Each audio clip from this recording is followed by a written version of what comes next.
Supaya detail itu masih ada lanjutannya lagi. Surah kedua 187 itu yang kita pahami. Ya.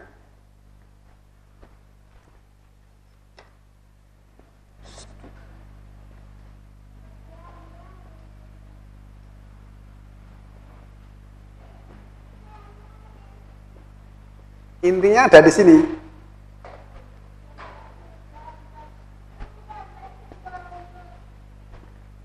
Ketika ini tidak dipahami dengan benar, banyak yang tidak tahu di antara kita. Ya.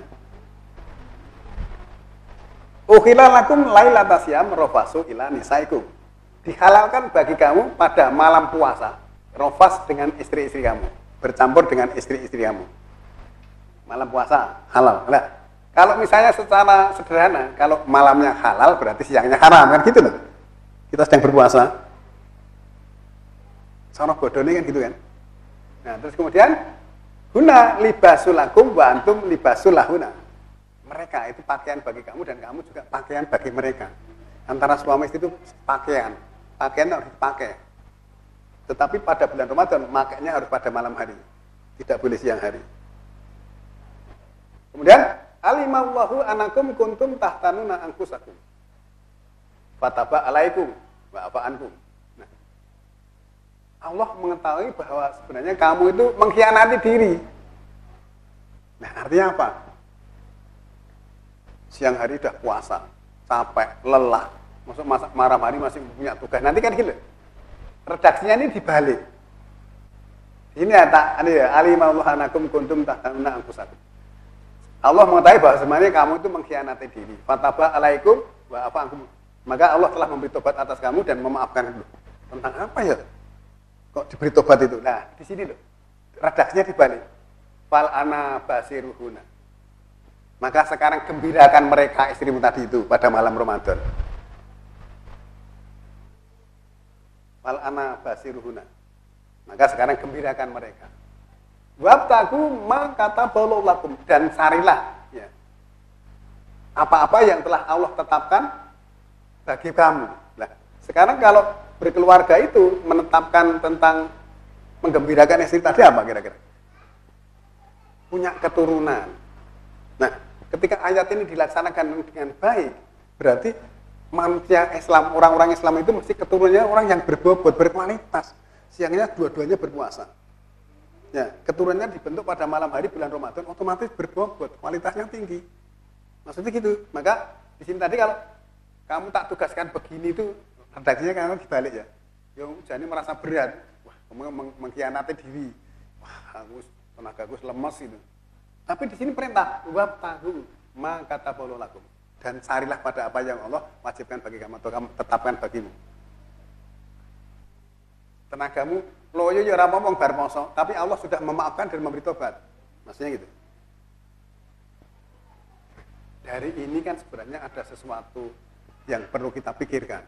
Kalau ini nggak pernah dibahas, kalau nanti ber 183 terus lari sama Ramadan kan ini nggak pernah tahu. Nah, kita lah bab tagu itu kan carilah kan, berarti kan wajib kan? Nah, perintah Allah loh, carilah itu berarti wajib. Perkara 2877 dan carilah pada apa yang Allah berikan padamu untuk kampung akhirat. Itu wajib. Perintah Allah. Nah, baru setelah ini dari sini wakulu wasrobu hatta yatabayyana lakumul khaydul abyadu minal khaydil aswadi minal fajr. Makan dan minumlah hingga terang bagi kamu itu benang putih atas benang hitam waktu fajar. Nah, sebenarnya kalau jenengan melaksanakan ayat ini rasa tidak sahur-sahur. Ya. Kalau sudah malam makan minumlah hingga terang bagi kamu benang putih atas benang hitam waktu fajar. Jam nurun dadak kentongan sahur-sahur lah. Ayat ini untuk apa? Ya, bisa dipahami nggak? Nah, kita memahami ini nggak perlu itu kentongan sahur-sahur itu nggak perlu. Betul loh, betul. Nah, hanya selama ini kita nggak memperhatikan. Nah, terus setelah fajar itu ada perintah lagi, summa atimu siyama ilal lail. Kemudian sempurnakan puasamu sampai malam. Sempurnakan dengan batalkan sama enggak?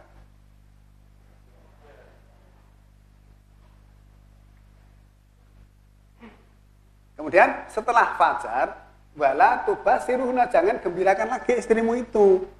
Kalau sudah fajar tadi. Kenapa begitu? Wa antum aqifuna fil masajid. Karena kamu harus iktikaf di masjid-masjid. Ini siang hari atau malam hari? Setelah terbit fajar kan berarti siang hari.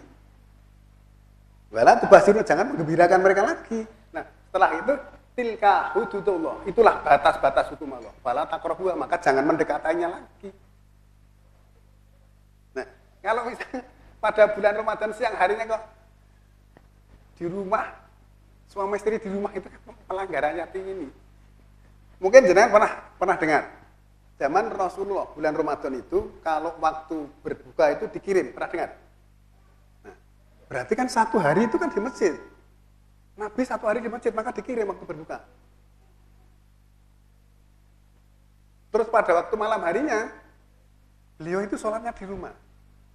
Dalam sebuah riwayat diceritakan bahwa Nabi sholat pada malam hari bulan Ramadan itu di masjid. Tetapi malam, bukan ba'da isya, bukan. Malam hari. Terus ada orang yang lihat, wah, Nabi sholat, terus makmum. Makmum, Nabi tidak menegur. Setelah sholat fajar, ya, kalau biasa disebut sholat subuh, sebenarnya fajar ya, cerita, wah, tadi malam aku sholat sama Nabi, ya. Nggak ditegur, berarti kan boleh. Oh iya toh, iya. Nah, malam kedua tambah banyak lagi. Terus besok cerita lagi. Malam ketiga penuh masjidnya.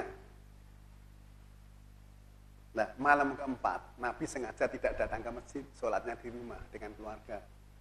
Setelah sholat fajar, Nabi memberitahu saudaraku sekalian, tadi malam saya sengaja tidak sholat malam di masjid, karena saya khawatir kalau nanti membebani kalian bahwa itu suatu kewajiban.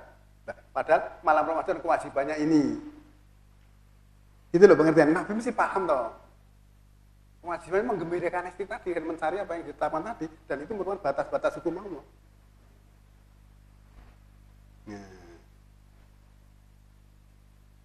Lah kok sekarang malah neng masjid sampai larut malam, kan yo ayat ini nggak pernah dilakukan.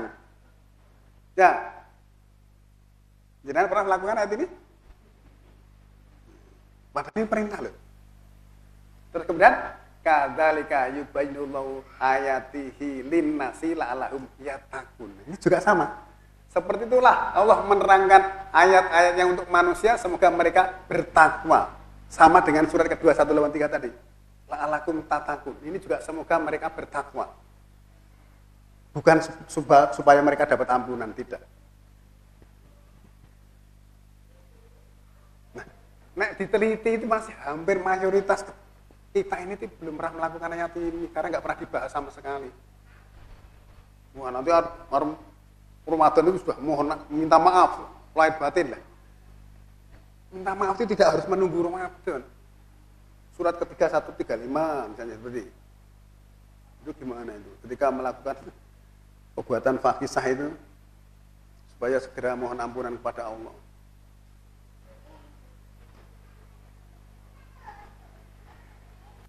Nunggu harus indah. Saudara sekalian, dari surat kedua 184, 185, 187 ini adalah penjelasan tentang puasa Ramadan secara lengkap. Termasuk hal-hal yang harus kita lakukan pada malam hari bulan Ramadan. Nah, sekarang dulu Nabi mengatakan, sejarahnya mengatakan bahwa Nabi di masjid bulan Ramadan malam itu hanya 3 malam. Maksudnya kita semalam suntuk kan berarti nggak cocok dengan yang dilakukan Nabi. Ya, satu. Kedua, ayat ini mesti tidak pernah dilakukan.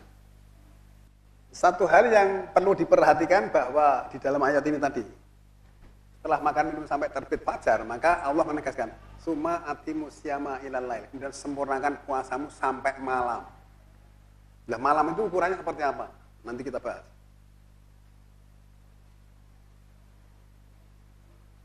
Sampai sini ada pertanyaan dulu. Siapa yang belum pernah melakukan ayat ini? 2187.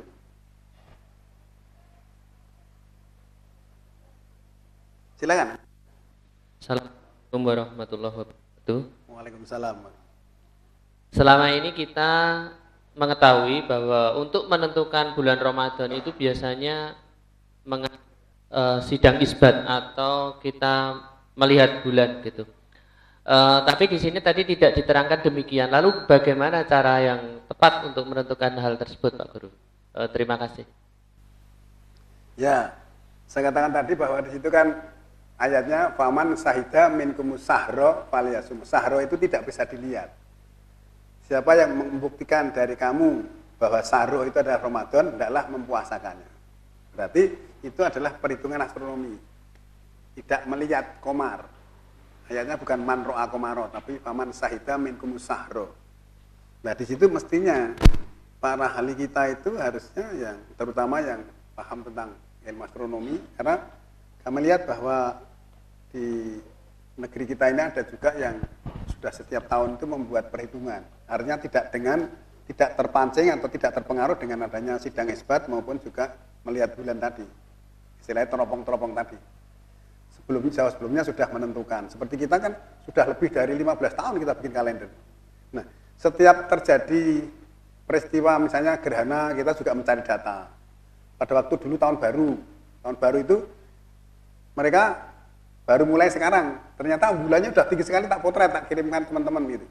Dan kita bukan saya sendiri, di mana-mana ada yang di Jambi, ada yang di Semarang, ada yang di Madiun, ada di mana-mana itu juga motret bulan itu sudah tinggi sekali. Itu tanggal 1 kok sudah tinggi seperti itu gitu. Setiap saat dan setiap tahun kan kita membuat data-data seperti itu. Sehingga dengan demikian merupakan satu pemikiran bagi kita umat Islam itu harusnya juga semakin lama itu mengikuti teknologi, istilahnya perkembangan ilmu pengetahuan dan teknologi. Bahkan jenengan kalau ini ya, tempoh hari saya sama Pak Hanif itu, Google itu malah perhitungannya sama dengan kita, ya. Perhitungannya sama persisnya. Nah, sehingga kan dengan demikian kita memang dasarnya itu adalah kami punya satu ini ya, bahwa perhitungan yang kami dapatkan itu adalah perhitungannya sejak terjadi gerhana matahari di ekuator bumi, tetapi terjadi pada tanggal 21 Maret. Itu saya juga punya data itu. Pada tahun 1901, 1969 itu juga terjadi gerhana matahari di ekuator itu. Kalau secara kebetulan sore harinya, kemudian tanggal 1 bulan Muharram lah, itu kemudian kita bikin perhitungan. Dan ternyata berdasarkan data-data yang kami dapatkan itu, siklus perhitungan Ramadan itu selalu bergeser-geser setiap 25 tahun sekali. Seperempat abad. Artinya gini, misalnya panjenengan ngasih tanda ya. Sekarang tanggal 1 Muharram. Sore harinya melihat bintang. Berarti bintangnya di sana. Terus dia beredar setelah 1 tahun, maka 1 Muharram tahun yang akan datang, bintang itu akan terlambat terbit 15 derajat. 15 derajat. Terus ikuti terus. Dia akan kembali pada titik semula setelah beredar 24 tahun kemudian. Maka tahun yang ke-25 akan kembali posisi 25 tahun yang lalu, pengertiannya gitu. Kalau penyanyi ngitungnya pakai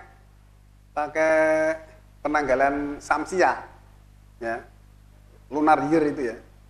Samsiah itu misalnya 1 Januari, itu nanti dia terlambat terbitnya itu 4,48. Lah, dia akan kembali titik semula setelah berjalan 75 tahun kemudian. Secara perhitungan matematika astronomi gitu maksudnya. Nah, sehingga kalau kita sudah punya data itu ya sudah kita mau bikin kalender 5 tahun yang akan datang pun nggak ada masalah. Selama ini kan belum pernah ada yang bikin kalender, jarang sekali. Cuma perhitungan itu aja, nanti seluruh Indonesia, dan itu biayanya sangat mahal. Nah, saya kalender ini di konsep begini terus percetakan aja cuma berapa? Ya, kan biayanya nggak mahal. Kalau yang teropong-teropong sampai ratusan juta, mungkin bisa sampai miliaran. Ya, dan kita masih setiap saat masih mengadakan kontrol terus-menerus. Pas tanggal ini terjadi gerhana, kita cek, bedrok kita. Terus kemudian secara tradisi, nisfu Sa'ban. Nah, selama ini nisfu Sa'ban kan kadang-kadang yang bilang 29 dan 30. Orang tua kita dulu mengatakan nisfu Sa'ban itu ruangan atau limolasan. Ya, pernah dengar ya? Nah, artinya nisfu Sa'ban itu pertengahan Sa'ban, berarti tanggal 15. Nah, kalau sudah ketemu tanggal 15 ditambah dengan 16 masih 1 Ramadan. Itu sudah pasti. Kan 15 tambah 15 jadi 30. 30 berarti hari ke-16-nya mesti tanggal 1 Ramadan. Nah, Gini, kalau nisfu Sa'ban itu kan gini nih.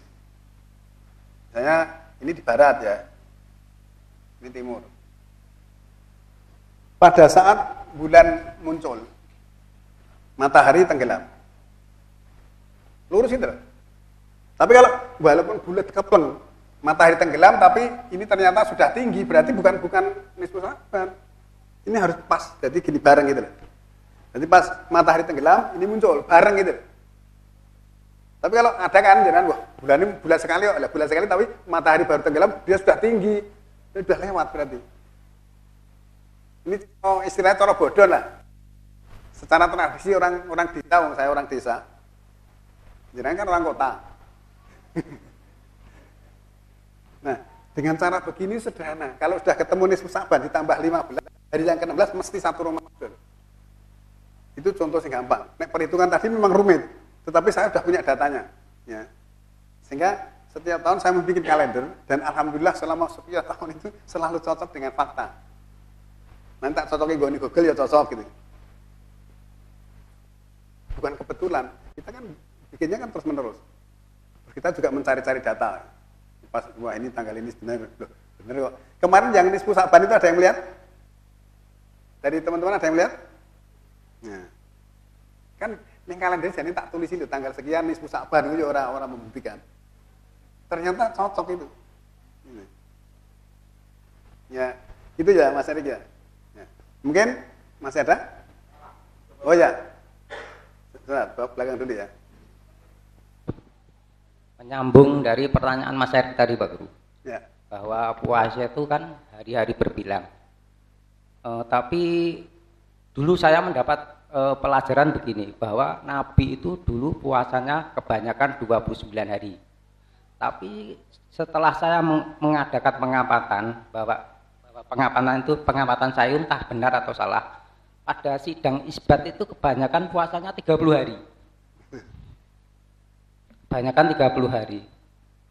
Terus dari penanggalan kita itu malah cocok 29, 30, 29, 30. Nah, terus ada pertanyaan begini dalam hati saya. Zaman dulu itu Nabi itu apakah sudah ada teropong? Kan mungkin dalam angan-angan saya pasti belum ada teropong.